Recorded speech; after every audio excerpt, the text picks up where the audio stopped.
Just want to acknowledge the group before we move on. This work, the data we're going to present now, there's a strong contribution. Apart from the Opus group, we have a contribution from Cecilia Paredes, who was doing a stay in our lab. She's from UFRU in Chile. So we are going to talk about soil phosphorus dynamics at increasing citric and oxalic acid doses, mostly studied by DGT. So I'm going to move on here. And just before we get to that, in the Lancaster, we were trying to do some microcosm experiments and in vitro experiments to try to break down some mechanisms and interactions between the enzyme and soil environment and how the citrate is influencing that interaction. So if you are curious about this data, I encourage you to visit the poster number 14 from Malika. She did a master with us, and she has some very interesting data on that. But we're not going to talk today about the enzyme interaction with soils. We're going to talk about how the organic acids are affecting the phosphorus desorption in these systems, and also the microbial side a little bit, how it's accompanying this effect. So before I move to these results about the organic acid, I want to explain a little bit about what's the DGT. Many people might not be familiar about what the DGT is and how it works. So DGT is a very simple device. It's a plastic mold with has 3 layers. There is a binding layer, which is a ferrihydride impregnated gel. There is a diffusive layer, which regulates the flux between the soil and that binding layer, which acts as a sink. And there's a filter paper. And that's all sealed together in this plastic mold, which is exemplified here in that upper drawing over there. So what happens, this device was first designed for water monitoring as a passive sampler. So you deploy that on water systems, and then you accumulate, and the mass that you accumulate on that shell, then you can use that using the Fick's law of diffusion. You can use that mass to calculate what's the average concentration outside the DGT device. And then you can have a time average concentration of what happened in that water system. But we are playing that with that in soil systems, which is a bit different. And there's some other interesting things happening in the soil systems. And there is, previous to our work, they were working really strongly, mostly with sediment for environmental monitoring also. And if you see that chart on the left, on the bottom, you can see this is what's happening when you're deploying the DGT in soil. The concentrations adjacent to the DGT device is going down and down and down, and tends to an equilibrium after a while, after 24 hours, about that. And then what you calculate with the DGT is what is this average concentration on the surface of the DGT device, and you can compare that with the solution concentration there. And there's this ratio between the CDGT and the solution concentration is the R value that you're going to see later on in this presentation. So there is some work done in Australia about using the DGTs to better represent bioavailability to plants, because in a sense, the DGT devices does what a plant does. It depletes the soil solution, and the soil has to respond to that with desorption and diffusion. So as it emulates the roots, it creates a perfect condition for measuring bioavailability.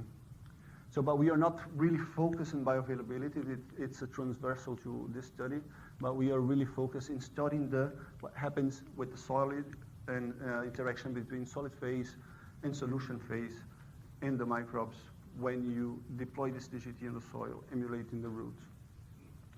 So we did 3 independent works with the DGTs. The first one was already published in ESNT using 32 soils, UK soils, and we were studying soil phosphorus desorption and using the DIFS model and DETs and DGTs to try to get a very good measurement of desorption kinetics and resupply from solid phase parameters. Then the data that I'm going to show now, it's a data, oops. the data about the incubation with these soils with organic acids. And we have finished just now another DGT study, which are using 10 soils with the time series deployment, where we can fit simultaneously KD and TC, so both adsorbent concentration and kinetic parameters at the same time using time series of DGTs. But we're not going to talk about this today. Just if you're interested in that, we can talk it later. So just the DGT, with the DGT, you have integrated measurement from what the soil capacity to feed the soil solution with the phosphorus. So that comes mainly from two processes. The first one is diffusion. And the diffusion in this system is influenced by the moisture content. And as the moisture is a saturated system, so the moisture content is a direct reproduction of porosity. So the diffusion is a function of porosity, and we have found that this is highly influenced by organic matter content. And the desorption, which is the diffusion component, the total ratio, relative resupply, minus the diffusive component, this is mostly influenced by the phosphorus status on soils, here represented by the OCNP. Just as an introduction to what we come in next. So OCNP, if you put both of them together, OCNP and the CDGT or DGT measured parameters, it's quite a scattered pattern. So one thing is not reflecting the other. The DGTs are reflecting more the dynamics of resupply, while the OCNP is a static pool. But if you try to isolate the very similar soils, then you can see some relationship. But if you look overall across different soils, it doesn't have any relationship. Now coming to the organic acids on the system, what we want to see is using the DGT as a plant proxy, how the organic acids will knock off this phosphorus from the solid phase, either precipitated phosphorus or adsorbed phosphorus, and how it affects the dynamics of the kinetics of desorption after that. And we also, the DGT can evaluate this side of our model understanding, which is how plants of DGTs are affecting putting some organic acids in solution, and how the organic acids are affecting the interaction with the soil matrix. But there's another side of the system too, which is the microbes, which are intercepting some of that phosphorus and also degrading some of that organic acids and preventing them to have a chemical effect on soil phosphorus desorption. So first, let's talk about this side of the picture, what the study by DGT.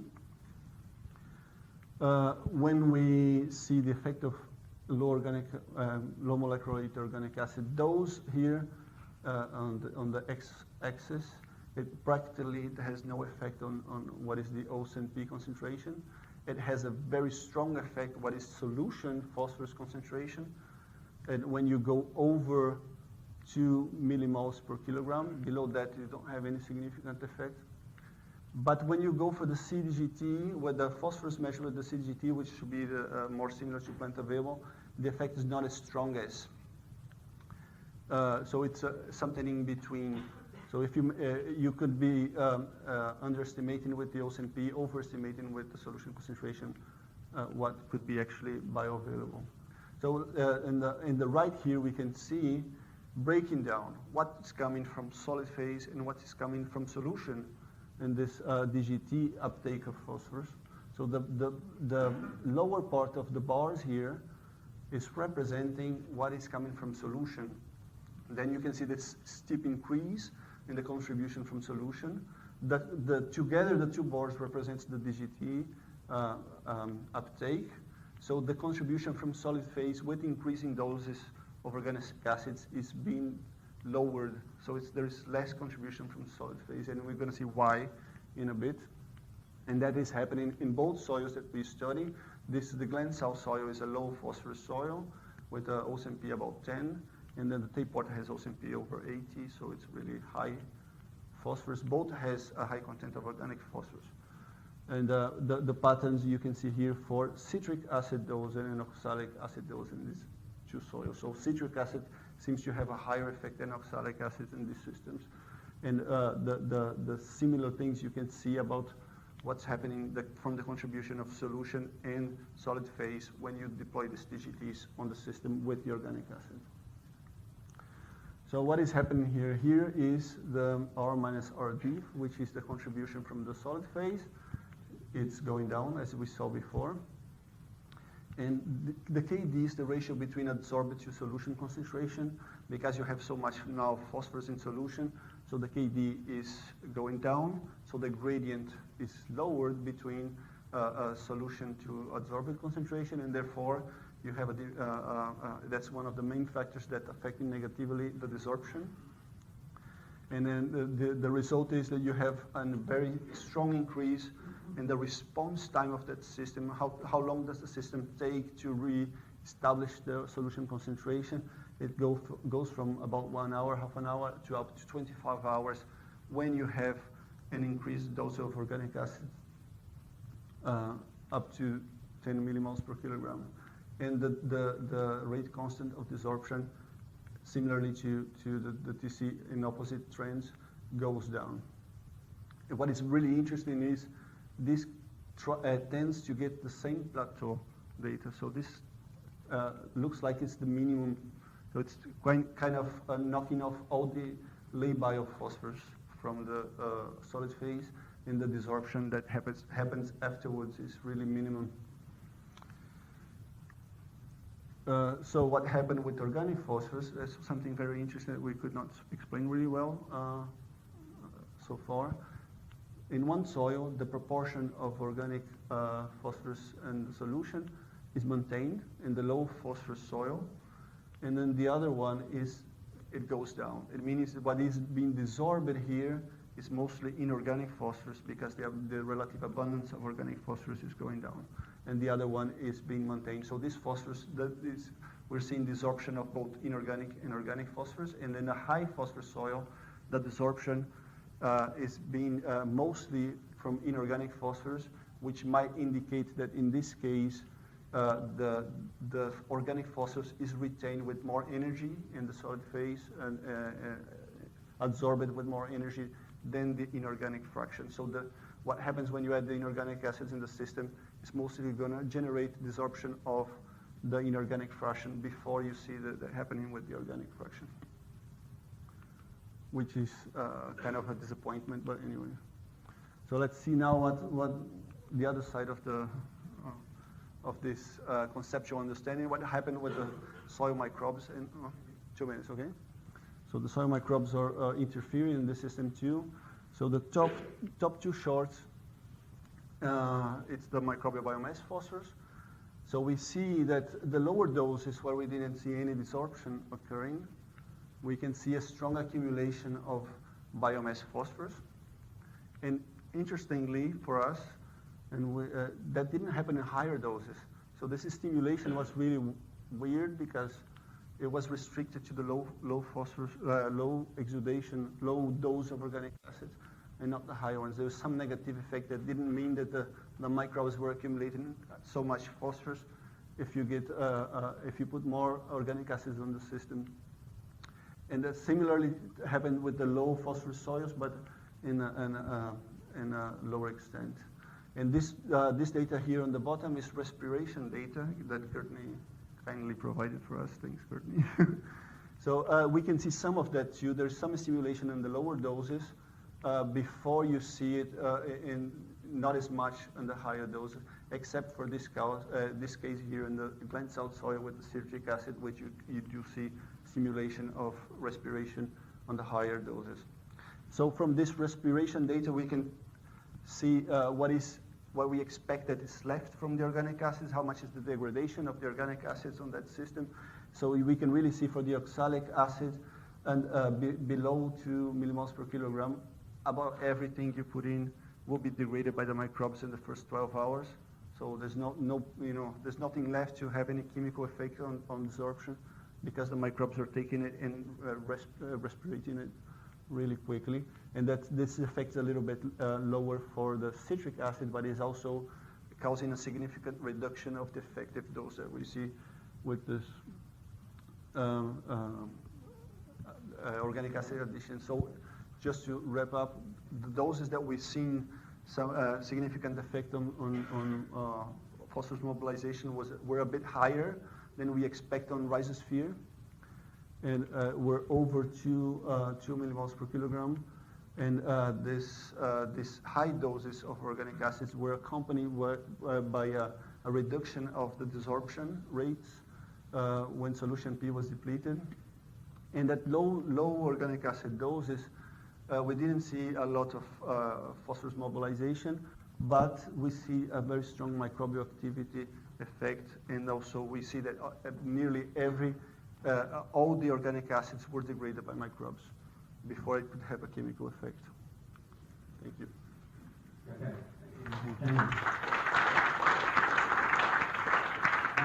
We are a little bit ahead of schedule, so we take a liberty of a quick question. Is there a question for Daniel? I'll quickly throw a question out if you like. If by theoretical comparison to what Courtney presented, what concentration of citric acid would you expect in the rhizosphere based on the transgenic plants? If you do just the bulk exudation from the roots, we are expecting to have exudation in the micromolar region, not in the millimolar region, so 50 to 100 micromoles per kilogram. But we do know there are hotspots of exudation. So we don't know exactly on those hotspots what is the actual dose that you could find there.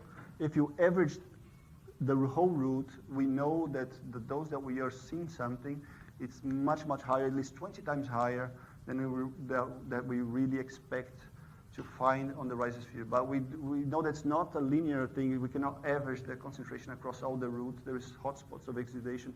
So we could see that it could, in that hotspot, the concentrations could be rising to that concentration that we are seeing some effect here.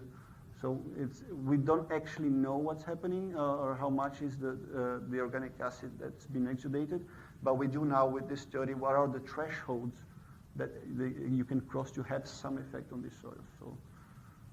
Okay, so once again, thank you, Daniel.